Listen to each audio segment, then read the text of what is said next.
and I'll be talking about the research question. I'll present the article, my key findings, the methods, why this article is relevant, and the related questions. So first of all, my research question is there a correlation between health inequalities and a person's ethnicity? The article I chose is called Understanding Racial Ethnic Disparities in Health, Sociological Contributions.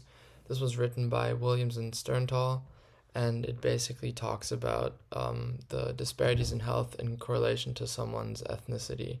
So they basically talked about three main factors. First of which is socioeconomic status, meaning someone's income. We've covered this in class already. Second one being discrimination. Third one being racism.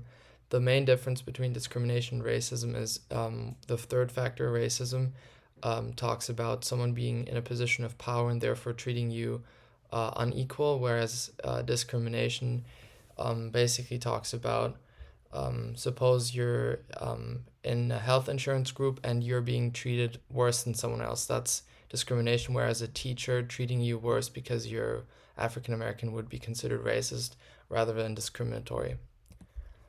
So the methods they used were mostly statistics like national surveys or evaluated databases, and you can see one of the charts they used were life expectancy. They compared whites with African Americans, and as you can clearly see, whites have a higher life expectancy than African Americans. This is just one of many, but this was a simple one we could use as an example.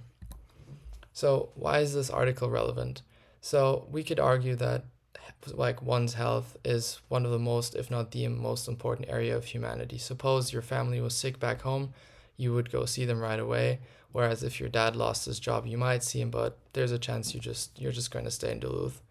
So ethnic minorities make up more than a third of the United States population. So Hispanics make up 18% of all U.S. Populations, and African Americans make up 12%.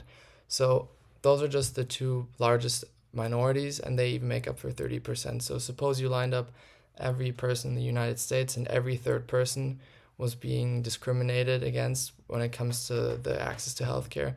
Those are a lot of people. So we have to address this because this needs a solution. My idea would be to take legislative measures, meaning laws and better supervision, but every third person being discriminated in health or having less access to healthcare is a severe issue. So my related questions are, have there been any measures taken in the last or most recent years? Are there any other Western countries like Germany, for instance, who have similar issues? And is this topic being actively discussed in Congress, for example, or in politics in general? Thanks for listening.